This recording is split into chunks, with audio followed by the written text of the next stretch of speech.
Bapak Ibu yang saya hormati rahimakumullah, ya, sebagaimana putusan yang dikeluarkan oleh Majelis Tarjih dan Tasjid Pimpinan Pusat Muhammadiyah untuk tahun 1442 Hijriah ataupun bertepatan pada tahun 2021, bulan Ramadan akan jatuh pada tanggal 13 April. 13 April hari Selasa. Sehingga tinggal menghitung hari lagi nih Bapak Ibu, kita sudah akan kedatangan tamu agung, yakni bulan suci Ramadan. Pada kesempatan pagi hari ini ya, kita akan bersama-sama mengkaji kira-kira bekal persiapan apa sajakah yang perlu kita lakukan ya, dalam rangka menyambut tamu agung berupa bulan suci Ramadan ini. Pertama, kita melihat bagaimana uswah hasanah kita, ya, suri teladan kita, yakni Nabi Muhammad SAW, juga para sahabat radhiyallahu anhum dan juga para ulama salafus saleh ketika mereka menyambut datangnya bulan suci Ramadan. Ya, mereka menyambut datangnya bulan suci Ramadan ini dengan persiapan yang istimewa. Tentu persiapan yang istimewa ini dilatar belakangi dengan kesadaran dari Rasulullah, para sahabat dan juga para orang-orang saleh bahwasanya bulan Ramadan ini adalah bulan yang istimewa, bulan yang berbeda dengan bulan-bulan yang lain. Kalau di dalam akidah kita, Bapak Ibu rahimakumullah, tentu di Islam tidak mengenal istilah bulan yang tidak baik ataupun hari yang tidak baik. Setiap hari itu baik, setiap bulan itu baik, namun di antara hari-hari yang baik, di antara bulan-bulan yang baik itu memang ada hari yang Allah istimewakan. Dalam bulan pun demikian, ada bulan yang Allah istimewakan. Kalau dalam satu minggu ada satu hari yang menjadi penghulu hari-hari yang ada semuanya, yakni hari Jumat. Disebutkan bahwasanya Yaumul Jum'ah Sayyidul Ayyam. Hari Jumat adalah penghulu dari hari-hari dalam seminggu. Pun demikian Ramadan adalah Sayyidul Syuhur. Ya. Bulan Ramadan adalah penghulu bulan dari bulan-bulan yang ada dalam setahun. Sehingga Rasulullah, para sahabat dan juga para ulama salafus saleh begitu luar biasa persiapannya dalam menyambut datangnya bulan suci Ramadan ini. Nah, seperti apakah persiapan yang dilakukan oleh Rasulullah, para sahabat dan juga ulama salafus saleh, dan tentu semestinya kita pun melakukan hal yang sama, kita mencontoh Rasulullah SAW. Ya. Yang pertama, Bapak Ibu rahimakumullah, ya, semestinya kita menyambut datangnya bulan suci Ramadan ini dengan hati yang gembira. Mengapa kita harus bergembira dengan datangnya bulan suci Ramadan ini, Bapak Ibu rahimakumullah? Karena gembiranya hati kita saat akan kedatangan bulan suci Ramadan, sebagaimana yang diterangkan oleh para ulama, itu menjadi salah satu tanda baiknya keimanan kita. Karena kita sebagai seorang muslim dan muslimah, ya, tentu akan senang, akan gembira ketika akan kedatangan sebuah tamu yang agung, ya, yakni bulan Ramadan, yang di dalamnya banyak sekali kemuliaan, banyak sekali keutamaan dan keberkahan di dalamnya. Insya Allah nanti di slide berikutnya kita akan mengkaji bersama-sama bagaimana kemuliaan, keutamaan dan keberkahan dari bulan suci Ramadan yang diterangkan oleh Rasulullah SAW. Dalam kehidupan kita sehari-hari pun, Bapak Ibu rahimakumullah, ketika ada suatu informasi ataupun berita, nanti kita akan kedatangan sebuah tamu besar, tamu agung yang mungkin kita udah rindu-rindukan, kita udah nanti-nantikan kedatangannya. Tentu kita akan menyiapkan berbagai macam hal, segala sesuatunya kita persiapkan ya, dalam rangka menyambut kedatangan bulan suci Ramadan atau tamu tersebut ya, yang kita agung-agungkan. Maka Bapak Ibu rahimakumullah, perlu kita melakukan muhasabah ataupun introspeksi diri. Sekiranya misalkan hari ini ya, tinggal menghitung hari Ramadan sudah di depan mata kita, ternyata hati ini biasa saja gitu ya, kayak nggak ada rasa gembira, kayaknya nggak ada hal yang istimewa dari bulan Ramadan. Ya Ramadan dengan bulan-bulan yang lainnya itu ya sama saja gitu ya, nggak ada istimewanya ya. Atau bahkan naudzubillah kalau kita malah merasa susah, wah mau Ramadan lagi, puasa lagi, jadi merasa terbebani, nanti lemes-lemes lagi dan sebagainya. Kita malah merasa terbebani dengan datangnya bulan Ramadan. Naudzubillah itu bisa menjadi salah satu tanda kalau mungkin iman kita dalam diri ini masih lemah. Sehingga mohon maaf ya, gembiranya kita dengan datangnya bulan suci Ramadan bukan karena masalah keduniaan, wah nanti dapat tunjangan Ramadan ya. Atau mungkin yang berdagang pas normal misalkan pada kondisi normal, wah bisa dagang gitu ya, nanti bisa mendapatkan tunjangan ini tunjangan itu, bukan urusan keduniaan ya. Oh nanti ada pembagian takjil gratis atau sahur gratis, bukan itu. Tapi yang kemudian menjadikan kita seorang muslim dan muslimah gembira dengan kedatangannya bulan Ramadan karena banyaknya kemuliaan, keutamaan dan keberkahan di bulan suci Ramadan ini. Nah, kemudian Bapak Ibu yang saya hormati rahimakumullah, kita melihat ya betapa Rasulullah, ya, para sahabat serta orang-orang saleh, mereka sangat merindukan kedatangan bulan Ramadan dan begitu bahagia ketika Ramadan akan datang. Disampaikan oleh Imam Ibnu Rajab Al-Hambali rahimahullah, beliau berkata, menggambarkan bagaimana Rasulullah, para sahabat dan orang-orang soleh ketika menyambut datangnya bulan Ramadan, kanu yad'unallaha sittata ashhurin ayyuballighum syahr Ramadan. Ya, mereka berdoa kepada Allah ya selama 6 bulan. Subhanallah, sittata ashhur, selama 6 bulan Rasulullah, para sahabat dan orang-orang soleh memohon kepada Allah agar mereka dipertemukan dengan bulan Ramadan. Nah, kalau kita lihat kapan nih kita mulai berdoa nih Bapak Ibu agar kita disampaikan umurnya hingga bertemu dengan bulan Ramadan. Nah, ini kalau kita melihat Rasulullah, para sahabat dan orang-orang soleh 6 bulan sebelum memasuki bulan Ramadan sudah memohon kepada Allah agar kemudian umurnya diperpanjang, kemudian dia bisa dipertemukan dengan bulan Ramadan. Lalu kemudian thumma yad'unallaha sittata ashhurin ayyataqabbalahu minhum. Kemudian 6 bulan berikutnya selepas bulan Ramadan, ya, Rasulullah, para sahabat dan juga para ulama salafus saleh, mereka pun kemudian memohon kepada Allah, berdoa kepada Allah agar selama bulan Ramadan seluruh amal ibadah yang dikerjakannya diterima oleh Allah Subhanahu wa taala. Jadi 6 bulan sebelumnya memohon kepada Allah untuk dipanjangkan umurnya supaya bertemu dengan bulan Ramadan ya. Kemudian selepas bulan Ramadan 6 bulan berikutnya mereka berdoa agar seluruh amal ibadah yang dikerjakan di bulan Ramadan itu diterima oleh Allah Subhanahu wa taala. Ini tentu mungkin kita masih jauh ya untuk bisa mencontoh beliau, Rasulullah, para sahabat dan juga para ulama-ulama salafus saleh. Nah, kemudian Bapak Ibu rahimakumullah, nah ini kita sedikit mengkaji ya, secara singkat mengkaji karena waktunya juga cukup singkat ya, bagaimana ceramah ataupun pidato yang disampaikan oleh Rasulullah SAW ya, yang disampaikan oleh beliau di malam pertama ketika memasuki bulan Ramadan. Hadis sahih yang diriwayatkan oleh Imam An-Nasa'i dan Imam Ahmad dari sahabat Abu Hurairah radhiyallahu anhu. Wa kana sallallahu alaihi wasallam yubashshiruhum biqudumihi. Jadi ketika memasuki awal bulan Ramadan, ya Rasulullah memberikan tabsyir, kabar gembira kepada para sahabat dan kaum muslimin pada saat itu biqudumihi, dengan datangnya bulan suci Ramadan.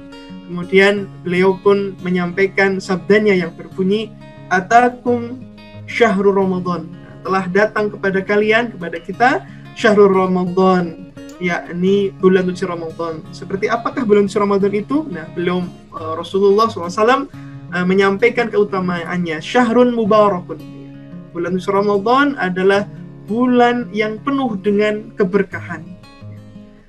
Faradallahu alaikum siyamahu.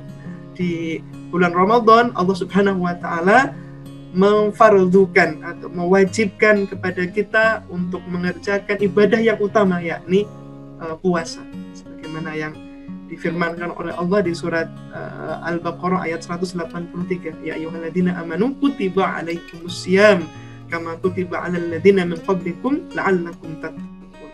Ada kewajiban bagi kita muslim dan muslimah yang sehat, yang tidak sakit dan tidak ada kendala lain, ya, tidak ada udzur syar'i, ya, untuk kemudian mengerjakan ibadah puasa. Dan di dalam riwayat lain Bapak Ibu rahimakumullah, puasa ini adalah ibadah yang sangat luar biasa Bapak Ibu, yang berbeda dengan ibadah-ibadah yang lain. Disebutkan oleh Rasulullah dalam sebuah hadis riwayat Bukhari dan Muslim yang berbunyi kullu amal ibni adama lahu, kullu amal ibni adama lahu, ya, setiap amal ibadah yang dilakukan oleh anak keturunan Adam, kita manusia itu lahu, baginya gitu. Kemudian yudha'aful hasanatu asyru amsalihha ila 700 dhifin. Ya, kalau amal-amal ibadah yang dilakukan oleh kita, ya, selain puasa itu, ya, itu dilipat gandakan dari 10 kali lipat, ya. Ada yang 7 kali lipat, 3 kali lipat, sampai 700 kali lipat, ya. Illa sauma, ya, kata Rasulullah, ya, puasa, kecuali puasa. Kalau puasa ini pahalanya itu fa innahu li wa ana ajzi bihi. Jadi puasa itu adalah untuk Allah, dan terkait dengan bagaimana balasan pahalanya itu adalah terserah Allah. Wallahu yudha'ifu liman yasha'. Melipat gandakan pahala puasa sesuai dengan kehendak Allah Subhanahu wa taala. Ini menunjukkan bahwasanya pahala dari ibadah puasa itu sangat luar biasa, sangat banyak. Kemudian keutamaan lain Bapak Ibu, tuftahu fihi abwabul jannah. Ya, di bulan suci Ramadan, ya, Allah membuka pintu-pintu surga. Wa tuhlaku fihi abwabul jahim. Lalu kemudian pintu-pintu neraka ditutup. Wa tuhallu fihi maradus syayatin. Kemudian setan-setan dibelenggu. Terkait dengan lafaz hadis ini Bapak Ibu rahimakumullah, ada ulama yang menjelaskan bahwasanya ini secara hakiki atau secara sebenarnya memang ya dibuka pintu surga, kemudian ditutup pintu neraka, dan dibelenggu setan-setan. Meskipun ada sebagian dari ulama yang memahami lafaz hadis ini maksudnya adalah secara majasi saja, gitu ya. Di mana ketika bulan suci Ramadan, subhanallah, Allah Subhanahu wa taala membuka pintu hati sebagian besar dari kita manusia, sehingga ketika mungkin di luar bulan suci Ramadan, ya, kebanyakan dari kita mungkin ada yang mungkin masih malas untuk mengerjakan sholat, ya, malas untuk membaca Al-Quran, kemudian enggan untuk bersedekah. Tetapi subhanallah, dengan syiar Ramadan, kemudian hati kita tergerakkan, sebagian besar dari kaum muslimin tergerakkan hatinya untuk kemudian berbondong-bondong, berlomba-lomba dalam kebaikan, beribadah kepada Allah. Sholat yang awalnya mungkin malas untuk berjamaah, ketika bulan Ramadan setiap kita dibuka hatinya untuk bersegera saat adzan berkumandang pergi ke masjid mengerjakan sholat berjamaah. Ini tentu ketika normal, nih, dan mudah-mudahan pandemi segera berlalu, dan sesuai dengan fatwa dari Majelis Tarjih, untuk bulan suci Ramadan ini insya Allah diperbolehkan, ataupun fatwanya kita bisa mengerjakan sholat taraweh, tapi dengan menjalankan protokol kesehatan tentunya. Lalu kemudian kita yang mungkin di luar bulan suci Ramadan malas membaca Al-Quran, tetapi ketika memasuki bulan suci Ramadan kita pun berlomba-lomba, tidak hanya membaca Al-Quran, tetapi bahkan berlomba-lomba untuk menghatamkan Al-Quran, tidak hanya sekali, sampai 2-3 kali dan seterusnya. Nah, ini menunjukkan bahwasanya memang di bulan suci Ramadan ini pintu keberkahan waktu, ya, keberkahan semangat dalam beribadah itu dibuka lebar-lebar oleh Allah Subhanahu wa taala. Lalu kemudian keutamaan yang lain Bapak Ibu rahimakumullah, wa fihi lailatun hiya khairun min alfi syahrin. Di salah satu malam, di malam-malam di bulan suci Ramadan ada satu malam, yang mana satu malam ini khairun min alfi syahrin, ya. Keutamaannya lebih baik dari 1000 bulan, yang kita kenal dengan istilah malam Lailatul Qadar. Subhanallah Bapak Ibu rahimakumullah. Kalau di satu malam itu, ya, kita mengepasi, ya, malam Lailatul Qadar, lalu kita di malam itu kita menjalankan qiyamul lail ya, menjalankan qiyamul Ramadan ya, salat malam, salat tarawih, salat tahajud dan seterusnya, kita membaca Al-Qur'an, kita bersedekah dan bersolawat, berzikir, berdoa dan amal-amal soleh yang lainnya di malam itu, maka satu malam kita beribadah di malam Lailatul Qadar itu ibarat kita beribadah secara terus-menerus kontinu selama 1000 bulan, sekitar 83 tahun kalau kita kalkulasikan secara tahun. Selama 83 tahun kita beribadah secara terus-menerus. Ini tentu suatu momentum yang sangat luar biasa yang harus kita kejar di bulan suci Ramadan tersebut. Adapun kapan Lailatul Qadar itu terjadi, memang Allah dan juga Rasulullah memisterikan ya, dalam arti tidak memberikan penjelasan secara gamblang, tetapi Rasulullah dalam sebuah hadis sahih riwayat Muslim itu memberikan semacam semacam tanda warning bahwasanya bulan Lailatul Qadar itu terjadi di asrul awahir minal witri min syahr Ramadan. Jadi di 10 hari terakhir, di malam-malam di 10 hari terakhir, di malam-malam kecil di bulan Ramadan. Bisa jadi di malam 21 atau malam 23 atau malam 25, malam 27 atau bahkan malam 29. Dan ini harus kita kejar ya, keutamaan dari malam Lailatul Qadar niki, Bapak Ibu rahimakumullah. Kita lanjutkan. Nah, berikutnya Bapak Ibu rahimakumullah, persiapan apakah yang harus kita lakukan di samping tadi kita menyambut bulan suci Ramadan dengan hati yang gembira, yakni kita melakukan persiapan spiritual, persiapan ruhiyah kita. Dengan cara apa Bapak Ibu? Yang pertama adalah kita melakukan taubat ya. Yang namanya taubat tentu tidak hanya ketika akan memasuki bulan Ramadan ya. Setiap kali kita berbuat kesalahan ya, kemudian kita dianjurkan untuk beristighfar, bertobat kepada Allah ya. Tetapi ketika akan memasuki bulan Ramadan ini, supaya bagaimana saat bulan Ramadan ya, hati kita sudah bersih ya, kita sudah tidak tersibukkan dengan dosa dan maksiat, maka kemudian di bulan Rajab, di bulan Sa'ban ini kita lebih meningkatkan lagi taqarrub kita kepada Allah Subhanahu wa taala. Ya, baik hablum minallah maupun hablum minannas. Hubungan secara vertikal kita dengan Allah kita perbaiki, termasuk hubungan kita secara horizontal ya, hablum minannas kita juga harus kita perbaiki.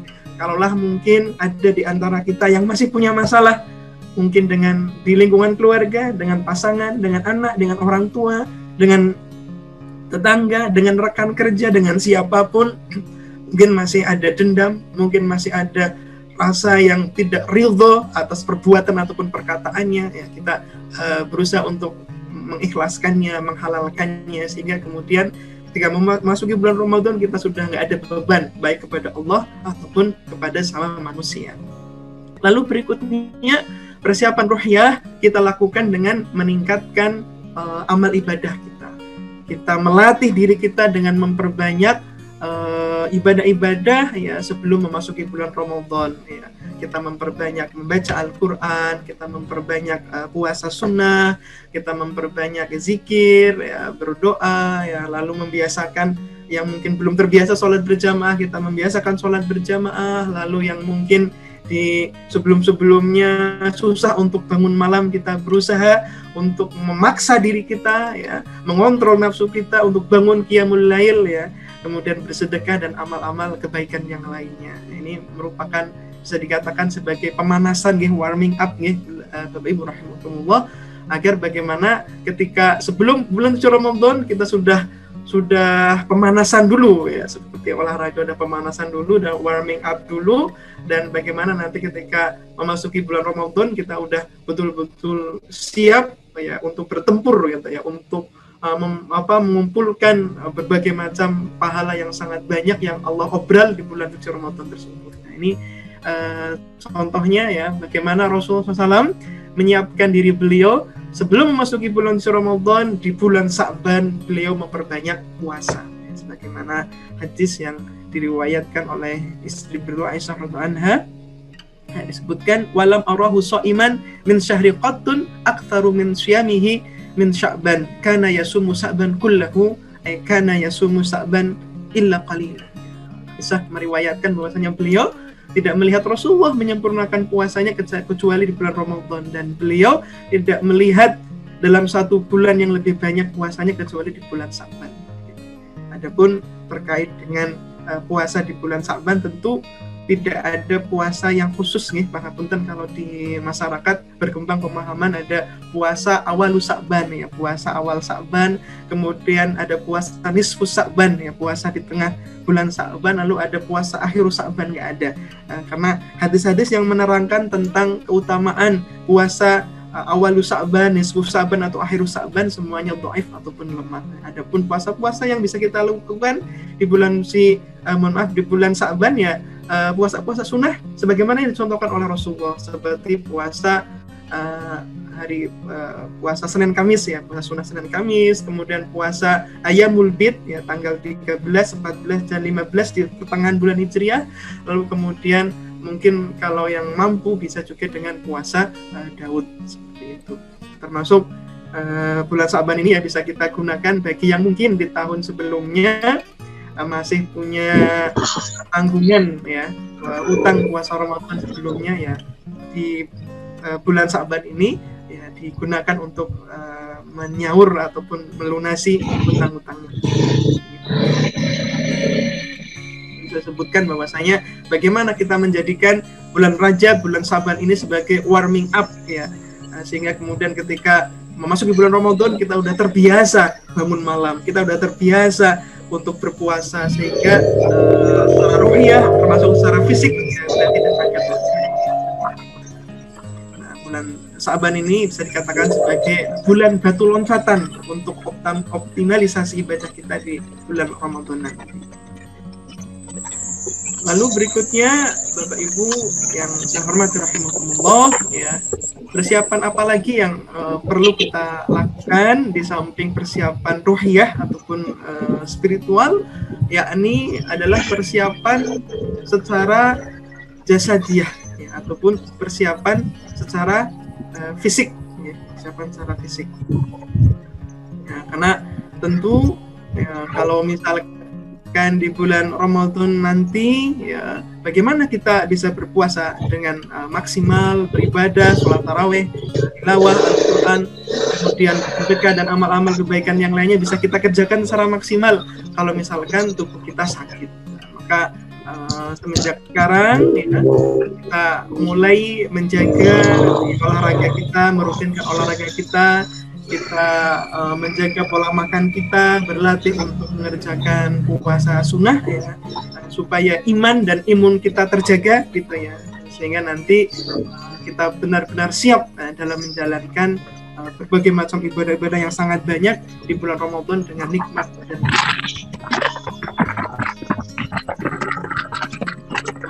berikutnya persiapan yang keempat ya, tadi salah ketulis ya. Persiapan yang keempat adalah dengan kita melakukan persiapan secara maliyah ya, persiapan dari aspek harta ya. Mengapa kita perlu saving Bapak Ibu rahimakumullah ketika akan memasuki bulan suci Ramadan ya? Persiapan harta, saving harta ini di bulan-bulan sebelumnya sebelum masuk bulan Ramadan ya, bukan untuk kemudian kita berfoya-foya pangapunten, tidak, kemudian untuk berlebih-lebihan saat nanti memasuki bulan Ramadan. Bukannya karena ketika bulan Ramadan kita makannya cuma 2 kali yang biasanya 3 kali, maka harus dimaksimalkan gitu ya. Mungkin menu-menunya harus lebih variatif, harus lebih enak dan seterusnya, bukan untuk berlebih-lebihan. Nah, karena kalau kita saving uang kemudian tujuannya untuk berlebih-lebihan saat bulan Ramadan, termasuk saat Lebaran nanti ya, ini berarti kita tidak mampu untuk mengambil substansi ataupun hikmah dan pelajaran di balik syariat puasa itu ya, karena di antara hikmah dan pelajaran kita berpuasa adalah kita harus ya bersahaja dalam hidup kita, tidak boleh berlebihan termasuk dalam urusan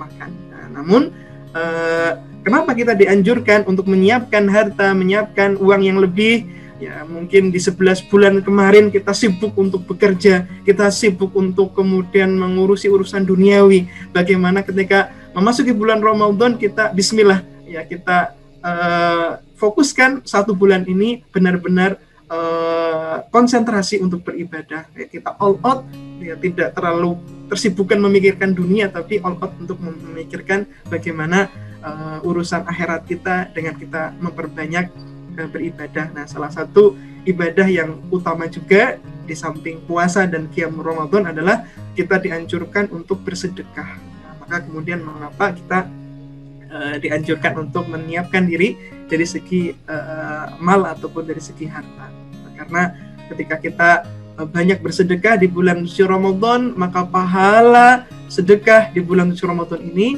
pahalanya akan dilipat gandakan oleh Allah dibandingkan di bulan-bulan biasanya. Ya. Nah, ini diterangkan dalam sebuah hadis yang diriwayatkan oleh Imam Bukhari dari sahabat Ibnu Abbas. Ya. Sahabat Ibnu Abbas berkata, "Kana Nabiyyu sallallahu alaihi wasallam ajwadun nas." Nabi Muhammad SAW adalah pribadi yang sangat dermawan, paling dermawan di antara kita manusia. Wa ajwadu ma yakunu fi Ramadan. Nah, adapun ketika memasuki bulan Ramadan, beliau lebih lagi kedermawannya, sifat kedermawaannya itu nampak. Karena beliau tahu betapa besar keutamaan ketika bersedekah di bulan suci Ramadan ini. Kemudian dalam riwayat lain, Bapak Ibu rahimakumullah, hadis sahih riwayat Imam Baihaqi diterangkan dari sahabat Anas, ya, pernah suatu ketika Rasulullah SAW ditanya, ayyus sadaqati afdal? Qala, ya, jadi kapankah ya sedekah yang paling utama itu wahai Rasulullah? Kemudian beliau pun menjawab,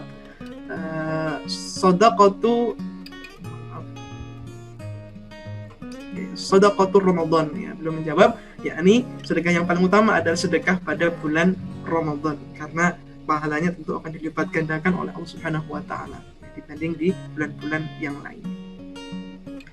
Kemudian Bapak Ibu yang berbahagia, ya, persiapan berikutnya, ya, yang tidak kalah pentingnya dari persiapan sebelumnya adalah kita melakukan persiapan secara fikriyah, ya, ataupun persiapan dari segi ilmu. Ya. Nah, karena tentu Bapak Ibu rahimakumullah, setiap kita muslim dan muslimah, ya, menyadari betul ada kaidah dasar di dalam agama kita yang berbunyi al-ilmu qoblal qawli wal amal. Ya, dalam kaidah dasar di dalam berislam, ya, kita harus punya ilmu dulu, ya, sebelum kita mengucapkan sesuatu, termasuk sebelum kita melakukan amal perbuatan. Nah, karena Islam ini adalah agama yang sangat menunjung tinggi keilmuan. Tidak boleh kita melakukan sesuatu tanpa didasari oleh ilmu. Tidak boleh kita mengucapkan sesuatu tanpa didasari oleh ilmu. Semuanya harus berdasarkan ilmu. Karena segala perkataan kita, segala perbuatan kita, semuanya akan dimintai pertanggungjawabannya. Termasuk bagaimana agar kita mendapatkan semangat untuk menjalankan berbagai macam ibadah-ibadah di bulan suci Ramadan, ya, kita pun harus tahu tentang ilmu sekitar Ramadan, ya, termasuk terkait dengan ilmu sekitar fikih siam, gitu ya, tentang bagaimana fikih puasa, hal-hal yang mungkin bisa membatalkan puasa, hal-hal yang kemudian disunahkan saat kita mengerjakan puasa, amalan-amalan utama apa yang dikerjakan oleh Rasulullah di bulan suci Ramadan ini, tentu kita perlu pelajari kembali sehingga kita bisa memaksimalkan ibadah kita di bulan suci Ramadan ini. Dan sedikit mengingatkan Bapak Ibu rahimakumullah bahwa di dalam Islam, ya, ada dua syarat, ya, agar amal ibadah kita diterima oleh Allah, ya. Di antara yang pertama adalah ikhlasun niyah ataupun khulusun niyah, ya. Bagaimana sebelum kita melakukan seluruh amal ibadah dalam Islam, kita perlu menata niat kita dulu. Saya puasa, saya sholat, saya baca Quran, saya sholat jamaah, saya sedekah. Nah, niat saya melakukan itu semua itu karena apa? Apakah betul-betul lillahi ta'ala, ya, kita mengharapkan ridho dan pahala dari Allah, ataukah niat kita adalah untuk, mohon maaf, mungkin untuk pamer atau ingin mendapatkan ujian penilaian dari manusia supaya dikatakan orang soleh lah, orang alim lah, dan seterusnya, ataukah niat-niat yang lain. Dalam hadis yang cukup familiar di tengah Bapak Ibu rahimakumullah, ya, hadis sahih riwayat Bukhari dan Muslim dari sahabat radhiyallahu anhu, Rasulullah SAW mengingatkan dengan sabda yang berbunyi, innamal a'malu binniyat wa innama likulli imri'in ma nawa. Sesungguhnya segala amal perbuatan tergantung kepada niatnya, dan seorang itu akan mendapatkan sesuatu sesuai dengan apa yang diniatkannya. Sama-sama berpuasa, sama-sama sholat, sama-sama baca Quran, sama-sama bersedekah. Yang satu bisa mendapatkan pahala, yang satu bisa mendapatkan dosa atau tidak mendapatkan apapun, dikarenakan niat yang ada pada dirinya. Maka bagaimana janji Rasulullah SAW terkait dengan puasa ini dalam sebuah hadis riwayat Muslim. Rasulullah bersabda, man shoma ramadhana imanan wahtisaban ghufira lahu ma taqaddama min dhanbihi. Terkait dengan keutamaan puasa di bulan Ramadan, Rasulullah menyebutkan barang siapa di antara kita yang shoma ramadhana, ya, berpuasa di bulan Ramadan, dan puasa yang dilakukannya itu imanan wahtisaban, ya, atas dasar iman, wahtisaban, dan niatnya ikhlas lillahi ta'ala, yang diharapkan hanya ridho dan pahala dari Allah. Puasanya tidak sekedar karena ikut-ikutan atau karena rasa malu, di sekitar semua orang-orang berpuasa, saya kok nggak berpuasa, saya akan malu. Bukan karena itu, tapi lillahi ta'ala, maka ghufira lahu ma taqaddama min dhanbi. Segala dosa-dosa yang diperbuatnya akan diampuni oleh Allah Subhanahu wa ta'ala. Jangan sampai kita, Bapak Ibu rahimakumullah, karena kurangnya ilmu, karena kurangnya pengetahuan terkait dengan fiqhus siyam ataupun fiqhur Ramadan, lalu kita na'udzubillah termasuk di antara mereka yang kam min shaimin laisa lahu min siyami ilal ju' wal 'atas. Hadis riwayat Imam Ibnu Majah dan Imam Ahmad. Betapa banyak di antara kaum muslimin yang menjalankan ibadah puasa, laisa lahu min siyamihi, yang bersangkutan tidak mendapatkan apa-apa dari puasanya ilal ju' wal 'atas, kecuali rasa lapar dan dahaga. Kenapa seorang bisa berpuasa tapi nggak mendapatkan apa-apa, nggak mendapatkan pahala, kecuali rasa lapar dan dahaga? Mungkin ya dia berpuasa, tetapi melanggar berbagai macam ketentuan dan aturan-aturan yang semestinya tidak boleh dilanggar saat menjalankan ibadah puasa. Hanya misalkan dalam sebuah hadis yang diriwayatkan oleh Imam Bukhari, ya, dari sahabat Abu Hurairah radhiyallahu anhu, ya, Rasulullah SAW bersabda, man lam yada qaula zur wal amala bihi falaysa lillahi hajah fi ayyada ta'amah wa syarabah. Barang siapa di antara kita yang menjalankan ibadah puasa tetapi lam yada qaula zur, dia berpuasa tetapi belum mampu mengontrol dan mempuasakan lisan dan dirinya untuk tidak berkata dusta ataupun berbuat yang dusta, falaysa lillahi hajah fi ayyada ta'amah wa syarabah. Allah tidak memandang perlu puasanya dia. Dalam arti, kalau bahasa kita, sama saja puasa nggak puasa, nggak akan mendapatkan apa-apa, kan Allah nggak memandang perlu atas puasa. Karena kan dia berpuasa, tetapi belum bisa, puasanya hanya puasa perut dan ya puasa perut dari makan dan minum, tetapi belum bisa mempuasakan lisannya untuk tidak berkata bohong. Dan banyak ya Bapak Ibu rahimakumullah hal-hal yang mungkin kita tinggalkan, yang harus kita tinggalkan supaya bagaimana saat kita berpuasa kita mendapatkan pahala yang sempurna. Nah, kemudian yang kedua, segala amal perbuatan akan diterima oleh Allah kalau kita ittiba'ur rasul, kita mutabaah, kita mencontoh bagaimana puasanya Rasulullah.